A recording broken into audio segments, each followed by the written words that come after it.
ఇప్పుడు ప్రధానంగా నేను అడుగుతున్నది ఏంటంటే, ఇప్పుడు కవిత కేసులో ఆమెను అరెస్ట్ చేయడం అక్రమం అని అంటున్నారు. ఇప్పుడు వాళ్ళు ఎట్లా, ఆమె కూడా మొన్న ఈడీ ఏసీబీ కస్టడీకి వెళ్తూ కోర్టుకి వెళ్తూ అక్రమం, ఇది ఇల్లీగల్ అరెస్ట్ అని చెప్తా ఉన్నారు. ఎందుకు వాడు బోడిమూతి గాడు ఉన్నాడు, కేటీఆర్ గాడు వాడు అన్నాడు కదా, you have to face music, you have to ED officer తో గొడవ పెట్టుకున్నాడు. నీ అంతం చూస్తుంది కోర్టు, ఏమంతం చూస్తుంది, నీకు కామన్ సెన్స్ లేకుంటే, నీకు లీగల్ సెన్స్ లేకుంటే చేయగలిగేది ఏం లేదు.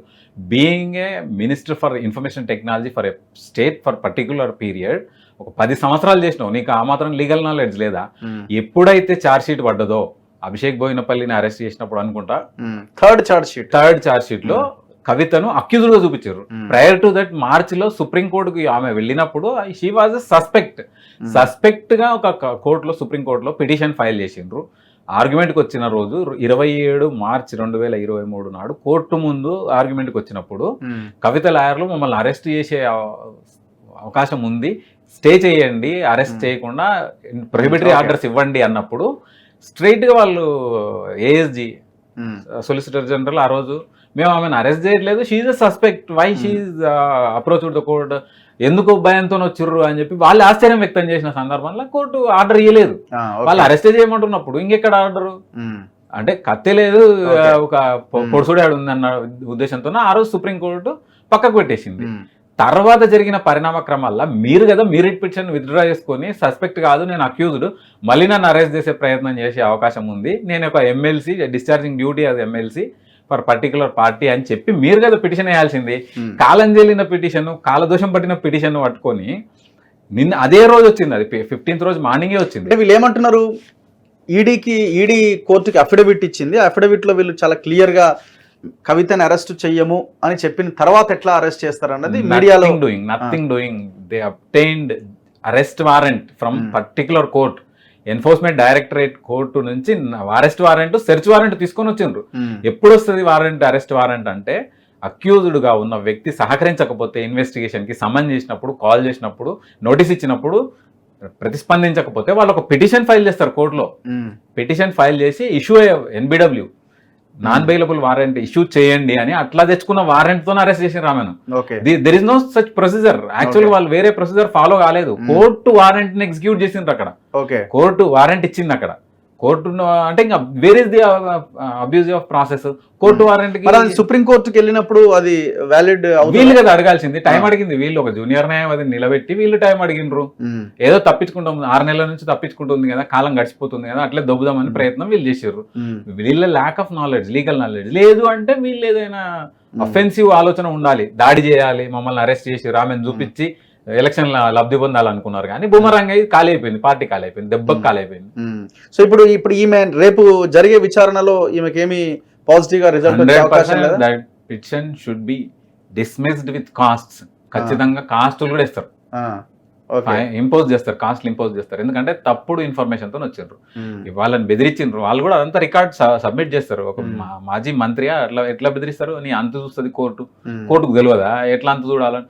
కింది కోర్టు వారెంట్ ఇస్తేనే వాళ్ళు ఎగ్జిక్యూట్ చేయడానికి వచ్చారు. జస్ట్ వాళ్ళు ఎగ్జిక్యూట్ చేయడానికి వచ్చిన ఆఫీసర్స్ అంతే. కానీ నువ్వు డామినేట్ చేస్తే, నీ రాష్ట్రానికి వచ్చి నువ్వేదో మంత్రి అయినట్టు, ఇంకా నువ్వు రాజరికంలో బతుకుతున్నట్టు, ఆ రాజు కొడుకు అయినట్టు, రాజు బిడ్డను అరెస్ట్ చేస్తుంటే అని విల్లంబులు తీసుకొని వచ్చినట్టు నీ చేసిన డ్రామా ఇక్కడోళ్ళకే నవ్వు వస్తుంది, ఇక సుప్రీంకోర్టు జడ్జెస్ కి రాదా? వాళ్ళకు కూడా డౌట్, మా ఫోన్లో ఏడా డౌట్, వీళ్ళు ట్యాప్ చేసినారు అని. ఖచ్చితంగా కొంతమంది సుప్రీంకోర్టు జడ్జిలే కూడా వీళ్ళు ట్యాప్ చేసినట్టు నాకుంది ఇన్ఫర్మేషన్. ఎందుకంటే అక్కడ ఏం జరుగుతుంది, అక్కడ అపాయింట్మెంట్లు ఏమి, తెలంగాణ గురించి ఏం చర్చలు జరుగుతున్నాయి, అందరూ చేసిన వాళ్ళు వాళ్ళదో లెక్కన వీళ్ళకు, వాళ్ళకు ఉండాలి మా ఫోన్లు ట్యాప్ చేసిరా లేదా అని వాళ్ళు ఎగ్జామిన్ చేసి కఠినమైన చర్యలు వాళ్ళు తీసుకోమని చెప్పి వాళ్ళు డైరెక్షన్ ఇవ్వాలి. కేటీఆర్ మీద ఏమన్నా కేసు ఉంటుందా ఇప్పుడు ఈడీ ఆఫీసర్స్ బెదిరించిన దాంట్లో? ఖచ్చితంగా obstructing the officials to during the discharge of their duty, obvious గా అది అఫెన్సే. ఖచ్చితంగా 353 లోపల పోవాల్సి వస్తుంది. అంటే కోర్టు ఫీల్ అయితే, నిజంగా కూడా ఫీల్ అయితే. సో ఇప్పుడు ఎన్ని రోజుల్లో కవిత బయటికి రావచ్చు? ఒక 3 నెలలు, 90 days సార్. 2200 కోట్ల స్టేట్ ఎక్స్చెక్కర్ ప్రజాధనం దుర్వినియోగం చేసిండ్రు. పాలసీని, స్టేట్ పాలసీని చేంజ్ చేసిండ్రు. వీళ్ళు ఇచ్చిన పాలసీని కేజ్రీవాల్ ఇంప్లిమెంట్ చేసింది గవర్నమెంట్. మనీష్ సిసోడియా సంవత్సరం పై నుంచి ఉన్నాడు ఢిల్లీ ఉప ముఖ్యమంత్రి హోదాలో కూడా 6 నెలలు 8 నెలలు ఆయన జైల్లోనే ఉన్నాడు. తర్వాత ప్రజలందరూ తిడితే, భారత ప్రజలందరూ ప్రెషర్ పెడితే అప్పుడు తొలగించారు తప్ప అప్పటి 6 నెలల నుంచి 8 నెలలు ఉప ముఖ్యమంత్రిగానే జైల్లో కొనసాగింది ఆయన. అంటే అదేమైనా ఉపయోగపడుతుందేమో, ఏమైనా ప్రివిలేజ్ వస్తుందేమో అన్న ఉద్దేశంతో వాళ్ళు కొనసాగించు. మరి ఉప ముఖ్యమంత్రి లేనిది ఒక ఎమ్మెల్సీకి ఏ విధంగా ఉంటుంది ప్రివిలేజ్? 100% లేదు. She's queenpin. Kingpin అంటే ఇక మళ్ళా వీనికి తెలుగు రాదు, ఇంగ్లీష్ రాదు అని మళ్ళా దాడి చేస్తారు, సైబర్ దాడులు కూడా చేస్తారు. వీళ్ళకి ఇంగ్లీష్ రాదేమో అనుకుంటారు. కాబట్టి she's a queenpin. Obvious గా కొన్ని గతంలో మనం చూసినాం, కొన్ని రాజ్యాలను ఆడోళ్ళే నడిపారు. అట్లా she is feeling, she is under feel that I'm queen. చెలాయించింది ఆమె అంతే. ప్రైవేట్ జెట్లను పెట్టుకున్నది, 100 కోట్ల రూపాయలు ప్రైవేట్ జెట్ల ద్వారా తీసుకుపోయింది. ఆ ఎయిర్పోర్ట్ వాళ్ళ తాత జాగీర్ అయినట్టు బేగంపేట ఎయిర్పోర్ట్ 100 crores 2 బ్యాగులలో మూట కట్టుకొని ముఖ్యమంత్రి ఆధీనంలో ఉంది. అది గవర్నర్ గారికి కూడా ఒక రోజు హెలికాప్టర్ ఇవ్వలేదు. ఈమెకు మాత్రం ఫ్లైట్ 100 కోట్లు సంచులలో పెట్టుకుని ఈడీ చెప్తుంది అదే కదా, 2 బ్యాగులలో ఉల్లిగడ్డ సంచులలో తీసుకుపోయినారు. ఎవరికి అనుమానం రాకూడదు అంటే అట్లే తీసుకుపోతారు. తీసుకుపోతున్నారు అని అందరికీ తెలిసినా కూడా అందరికీ భయం ఉంది. ఆ రోజు మంత్రులుగా పనిచేసిన వాళ్ళు కావచ్చు, ఎమ్మెల్యేలుగా పనిచేసిన వాళ్ళు కావచ్చు, పార్టీ క్యాడర్ కావచ్చు, కుటుంబ సభ్యులు కావచ్చు, మా ఫోన్లు ట్యాప్ అవుతున్నాయి, మమ్మల్ని ఎక్కడ వింటారో, మేము ఎవరితో మాట్లాడింది వింటారో అన్న థ్రెట్లో ఉన్నారు.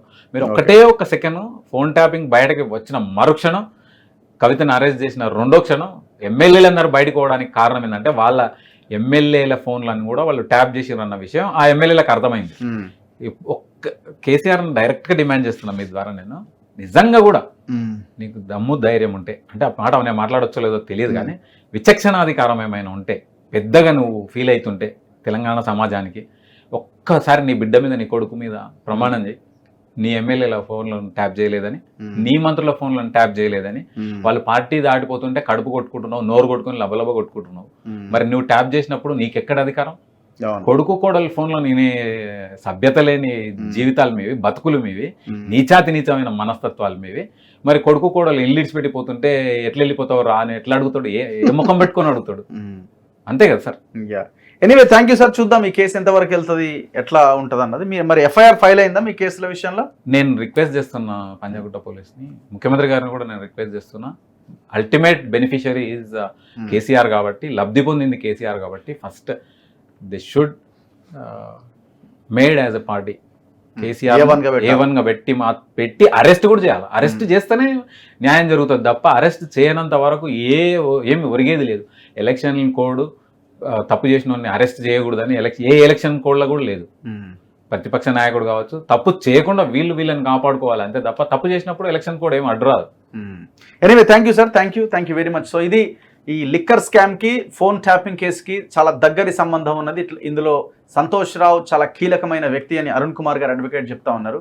సో కవిత కేసు విషయంలో కూడా ఇప్పట్లో ఆమెకి బెయిల్ వచ్చే అవకాశం లేనట్టుగానే కనబడతా ఉన్నది ఆయన మాటల్లో. చూస్తూనే ఉండండి మన తొలి వెలుగు.